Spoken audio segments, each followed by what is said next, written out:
Good day, and welcome to Impact, a community affairs discussion program from the College of Arts and Sciences at the University of North Carolina at Pembroke. I'm Jeff Frederick. Autumn brings cooler evenings, gentle breezes, changing leaves, and the onset of a new football season. In the South, this takes on an added importance, where high school football fields become rites of passage. College rivalries define friendships and occasionally break them, and pro football passion reemerges about the time hooded sweatshirts leave the dresser drawer. Here at UNCP, hopes are high for a bounce-back season. In the SEC, Alabama and Georgia look strong, as in the last couple of years. But is there a surprise waiting in the weeds? Can anyone in the ACC dethrone Clemson? Is this a playoff season for the Panthers? And what about the high school beat in southeastern North Carolina? Here to preview the 2019 football season and make a bold prediction or two are journalists Jonathan Bim, Jack Frederick, and Brandon Tester. Welcome, gentlemen. Good to be here. Thanks for having us. Good to be here. Well, let's start here at UNCP. Jonathan, how are the Braves looking? What are your expectations from Coach Richardson's club this year? Yeah, so as you said, they're hoping for a bounce-back season. After back-to-back 2-8 years, they've already reached that win total this season with 2 wins, with a 2-1 start after this weekend's win over Catawba, 28-14. Hopes are high. I mean, there's a lot of guys that are returning from those 2 past seasons that have been tumultuous at best. I mean, there's a lot of hope at the quarterback position with Josh Jones, Josh Sheridan, a senior local guy that's really leading this team. The defense is really rooted around a linebacking group with a couple transfers and a couple guys. The sky's the limit. I feel like they're a 6-5 team. I mean, I think that's very capable for this group, even more if they can start clicking a little bit more on the offensive line. It's always nice when a freshman quarterback becomes a sophomore quarterback, right, Brandon? Yeah, definitely. And, you know, a year ago, you probably wouldn't say that as much, especially with a guy like Josh Jones being as young as he was and having to kind of cut his teeth a little bit. He was a standout guy in high school, but obviously it's a completely different game at the Division II level. But you can just kind of tell the way he's been performing it. He's picking up the nuances a little bit of being a college quarterback. And with so many close losses the last couple of years, maybe that's just enough to put the Braves over the top. Yeah, and I wrote a column about that after their win to open the season against Winston-Salem State. It was a close game, and it was really the scars that they got from those close games. Those guys were tired of losing. They knew how close a victory was away from them in those close losses, so they've really just turned away from that. We're able to focus it. It's not just a Saturday thing, it's a Sunday through Friday thing for them, and they've really bought into that, and I think that's what's really paid dividends these past 3 games, even though the loss at Virginia State was sort of a letdown, but I think they were still trying to figure out some things when they were going on the road. Would you like to see the Fayetteville State game back on the schedule? I think UNCP would. I mean, honestly, the past 2 seasons when UNCP has been down has been the years where Fayetteville State has been a lot better, and I think it might have been a more competitive game. They were always competitive games, but a little bit more, maybe even up the rivalry a little bit, but I mean, that's something that the 2 institutions have to work out if they ever want to bring back the Two Rivers Classic. Well, Jack, what about in the ACC, where North Carolina State has got some significant quarterback changes to deal with? UNC is dealing with the return of the MAC. What are you thinking about with the ACC? For starters, Clemson, it looks as good as ever, maybe even better. UNC got a couple early wins there with MAC, but definitely going to be a year to learn for them. And I know NC State is very excited about their new quarterback that they got in there taking over for Ryan Finley. It's a competitive year in the ACC, maybe not necessarily because the ACC is a great conference this year, but it's another fun year of football. Does it look a little thinner in terms of top to bottom than a few years ago? Well, I think certainly in some ways, yes, and near the top of the conference, it looks pretty similar than it has been. As Jack said, Clemson does look very strong this year, especially with Trevor Lawrence out there. But there's been a lot of shakeups too. It's kind of a different landscape coaching-wise, so it's a little difficult to compare it to previous years in that sense. It's sort of hard to turn on a TV on a Saturday afternoon and see Florida State just not being what they used to be. Any hopes there for a revival? I think it'll take some time. I mean, obviously they're in year 2 of Willie Taggart's tenure, and they make it sound like it's going to be a very short tenure based on how things are going. But that was the thing is, I mean, you asked if it was thinner. I feel like it's a little thinner at top. It used to be Florida State Clemson was the matchup there in the Atlantic, and then the Coastal was just anybody. It's open for anybody. I feel like that's still true in the Coastal, but Clemson's really running away with the Atlantic, especially with teams like NC State a little down this year. Yeah, how does Clemson graduate so many players to the NFL, top first-round draft picks, and then they come back and they just reload? All right, so of the North Carolina teams in the ACC, who of the four do you think emerges as the top team? That's a tough one. I don't know. What do you guys think? I'd say maybe at this point, maybe Wake Forest. Definitely off to the best start of any of the other teams. They can definitely score some points. Yeah, and they had the impressive win, the non-conference win against North Carolina. That was very good for them, for that program, to get some votes early in the AP poll, maybe build some confidence there in Winston-Salem. You never know, I mean, what Duke has in store. They can always have something come out. And even NC State, I think like they have a lot of young athletes that could emerge and work around McKay at quarterback. It does seem like ACC football among the North Carolina teams is on the swing up. Wake seems to be really dynamic. Duke has reached a plateau where every year you can almost always count on 6, 7, 8 wins and maybe stealing a game. Carolina's on the uptick, and State has been pretty solid in the last couple of years. Mm-hmm. And I have something to compare this to because I'm a Pac-12 football fan as well, a UCLA fan. And they're kind of going in the opposite direction. A lot of teams. You got a unbelievable win over the weekend from the Bruins. That was. I mean, I could talk for hours about that. I mean, the fact that a quarterback could throw 9 touchdowns in a game and still lose is kind of beyond me. But back to the conference, it's you have a lot of teams over there that are kind of fading or have had down years. UCLA being one of them, and just a couple bad losses early in the season. And then, like you said, up here in the ACC. A lot of teams moving forward, so it's kind of a neat comparison there. What about moving to the SEC? Alabama and Georgia look pretty strong, but LSU, Auburn, maybe even Florida now that they seem to have rejuvenated at the quarterback position.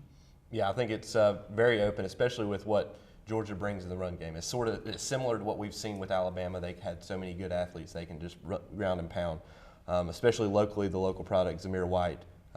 Getting some carries. He's had an impressive first 3 games with the Bulldogs. So I think that could really decide that the SEC championship game could decide who gets into the college football playoff from there. What is it about Nick Saban? How do they do it every year? Well, I think his program, what he's done with his program, he's built the expectations so high that mediocre is just not acceptable anymore. Regardless of.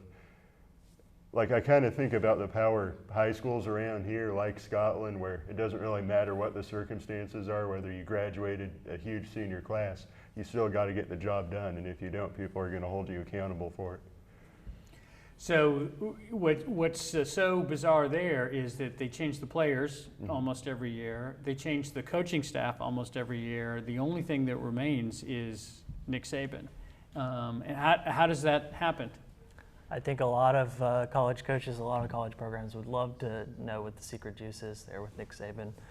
I guess the standards are just so high and they've been good for so many years now that, that's always going to help them with recruiting, and a storied program like that, it just seemed to year after year always be there at the top.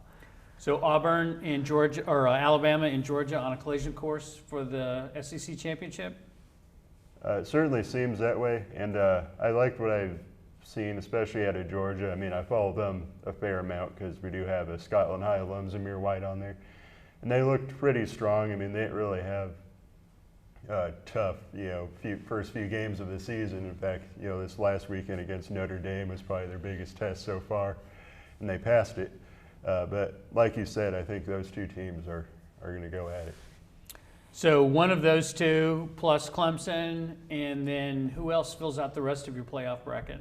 I'd say Oklahoma right now, the way they're playing with the Big 12, you don't know what's going to happen. It could be a shootout there. Oklahoma might have a game where they go, like last year, go to West Virginia and have a game that's going to be very high scoring, and you could never tell what's going to happen from those games. But I think right now it looks like Oklahoma. And I did say that it could be Alabama or Georgia. The winner gets into the college football playoff, but the committee might decide both teams might be worthy of it. So there's a lot to be decided. I mean, you never know what can happen in the falls in the South. And Ohio State, so there might be at the very least 5, maybe even 6 really, really strong teams, and that's not even counting if LSU or Auburn sort of continue where they're going. What is the state of college football, do you think? Do you like the quality of the product you're seeing, and what would you do individually with the playoffs? Keep it at 4, expand it to 8, expand it further? Well, in my opinion, talking about playoffs and talking about bowls, I think the bowls themselves have gotten a little out of hand in terms of how many teams are now playing. I mean, you go back a few years where, nowadays you can be very mediocre or kind of bad and still make a bowl, and it may not even mean anything to you at that point. And then there's a lot of things that go into bowls, especially with good teams, in terms of guys sitting them out because they want to, rest up for the NFL and all that. So it's kind of gotten a little out of hand in that way. But I think, in terms of the playoff itself, I don't really have a big complaint against it. I mean, again, I'm a UCLA fan and we never make it playoffs, so I wouldn't know. But, I think it's fine the way it is. 4 or 8 or more? I would be okay with them expanding it. I think more football games, more of the top teams playing against each other would be great for college football. And then I guess you could say you always have those teams, then it would be 9, 10 that say, we deserve to be in there, but if you can't make the top 8, that would, you don't have much of a discussion there. But I think more football could be great for the revenue, great for college fans. It would be exciting. Are you worried about missed class time or extra exposure to injury with an additional week? That's always a possibility, but I feel like in the past couple years, since they've had the college football playoff, it's been around 6 teams that have been title contenders, and there's always those 2 that feel like they were cut short and left out. But if you go to 8, I feel like that's fine. That's 3 extra games the guys have to, the champion would have to eventually play. Missing classes, I feel like that's part of what is already happening, especially if teams go out for bowl games, especially multiple bowl games. But I don't see there be too many cons with it, but like you said, the extra money revenue coming in. It truly is with Division I AA, with Division II and Division III. It literally is resolved all on the field. There, with a 16-team or more playoff, there's always going to be the thought that every team worthy of competing got in it. With only 4, it makes it a little bit harder to make that argument. But if they did go to 8, would you think that they would require a non-Power 5 team to be in it, or is that a bridge too far? I know you'd like to see a UCF be eligible for it, and I think that needs to be sort of happen. That needs to be sort of considered because you look at the basketball NCAA tournament. The mid-major like a George Mason or VCU, they make the Cinderella run, and you never know what could happen. Football's a little bit harder to see those kind of upsets happen multiple times because you get 1 week to prepare, 1 week to game plan. But I think it would open up the possibility for it to be a true national championship for what most college footballs would compare it to. And we do love the tournament, the NCAA basketball tournament, because anything can happen, and more basketball seems better than less basketball to us in some sense. So go on the record, who's in the championship game and who wins? Oh, I'm gonna have to go. I like Clemson right now. I like the way they're being consistent, winning. So I think I'll have to go with them. We'll just have to see who pans out and who gets to go against them in the championship game, but I think they're going to be pretty tough to beat, especially that late in the year with how that program runs. I agree. I think Clemson's probably going to win the national championship, and I'm not predicting anything out of the box, probably Alabama again against them. Yeah, I think it'd be another episode of Alabama-Clemson because they are the 2 premier programs in all of college football, just how they run day-to-day operations, the quarterback play, the experience, all these, they're all just bred to be playing the second week in January. There's been a lot of discussion, and rightly so, about making the game safer than it used to be. The whistles are a little bit tighter, the concussion testing is a little bit more strict and rigorous, and there seems to be an added emphasis to player safety. Has that changed the outcome of the game? Is it still the same game that you remember seeing before we got the extra safety measures? Because I don't see a whole lot of difference, and I appreciate the additional safety. Yeah, a lot of the stuff, you might not really notice, especially at the high school level. They're telling kids you can't really like crack block, so you got to lead with your hands in every block, which seems like it'd be pretty straightforward. But these kids have been hitting each other for years now, and that's kind of a tough, especially when you got momentum in you. So it's kind of small stuff like that. But like you said, I mean, it would never hurt to make it more safe, especially with what we've learned about the long-term effects of football. But overall, it's not a huge difference, besides, obviously you get ejections for targeting. Those can make a big deal, but in the long run, not anything too big. I think it's a good thing that everything seems to be a little bit more safe with some of these rule changes. I think the only people that might have a problem with it are the defensive players, because you've with the introduction of targeting and things like that, you see more penalties called on defensive players. There's harder to tell what's a safe hit, what's no longer, and I think across all the levels, maybe you see more offense with penalties and things like that, but defensive players get cracked down, I feel like, on the most. Yeah, especially attacking the quarterback as well. I mean, like they feel like they can't lay a finger on a quarterback without being penalized. That's something. I feel like that's with all the injuries that have happened as of late, with low hits to the quarterback, high hits to the quarterback. There's a lot of protection, just especially for that position. I feel like overall, though, the plays or the changes to the game has really helped out with the safety. It's not really changed the game as much. You just had to learn to adapt. Some of the local coaches around here have really talked about the heads-up tackling and how that's really been something that wasn't emphasized 5-10 years ago, but the ones that are really pushing that are coaches that have been around for a while. So they're the old school coaches that accept these rules and everything. Well, let's stay on the local level. Each of you cover high school sports, and you report on a variety of games. What are you seeing? What are some of the interesting stories you're seeing on your local beats? Well, starting with Scotland High, I mean, kind of a traditionally powerful team, and they had a really rough year last year, but somehow ended up making it to the state championship. And this year they're playing much more like we've expected them to in the last decade, 4-0, and had a bye week last week. So it's kind of interesting to see how this team has developed, because a lot of these guys were on last year's team that went 5-5 and had to battle through it. And now they're getting a lot better coming together as a team. So it's kind of neat to watch that kind of maturity going on.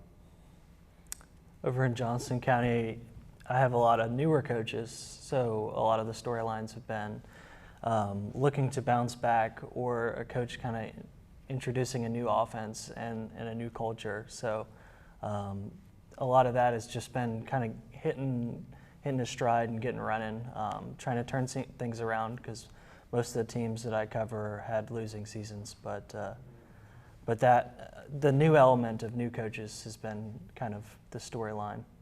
Yeah, for us in Robinson County, we're split between the 2A teams, Red Springs, Fairmont, and St. Paul's, and the 4A teams in Purnell, Sweat, and Lumberton. The 2A teams really have showed their run dominance, and that's something that's really changed for some teams. Like Fairmont, they were a pass-heavy spread offense in the past. St. Paul's has probably the most dynamic player in the county, and Marquise Coleman, the running back. Red Springs is just so deep at running back. They've got 5 guys that can run the ball. And with the 4A teams, it's the same storyline every year, just trying to survive and try to get a couple wins here or there, going up against that tough Sand Hills Athletic Conference, against the Scotlands, the Richmonds, 71st, Pinecrest. So those teams are still trying to find their way. Lumberton, surprisingly 2-2, which on our other show, the Inside Athletics, we've talked about how we were surprised that they've even got 2 wins right now based on what they looked like before the season. Purnell Sweat's had some close games, very senior-laden team, but they're 0-4 right now, so they're working on some things. Take our viewers inside a high school football program. What do they not know or realize about how coaches go about the process of getting a team ready all week long? Or what do they not realize about players getting ready and picking up the pieces from week to week? Well, there's a lot that goes on week to week. You sometimes hear about like major injuries and things like that happen, but there's a lot of stuff. Kids get banged up, or they have things go on in the classroom or just off the field that you may not hear about. So, you know, if we talk, you know, with Scotland, like last week they had a bye week, and, you know, they really needed that because a lot of these kids, you may not have heard of it, but they're just banged up, you know, and they need that rest to get back in shape. And, you know, some of them had been sick. You don't hear about, you know, if someone had a cold or a flu, but that's something they got to deal with. And there's this, you know, the more obvious stuff like classrooms, you know, you got to find a way to get these kids get their work done and make sure they're staying on top of it, because it can get pretty exciting if, you know, you're getting all this publicity on the field, but you got to do right off of it too.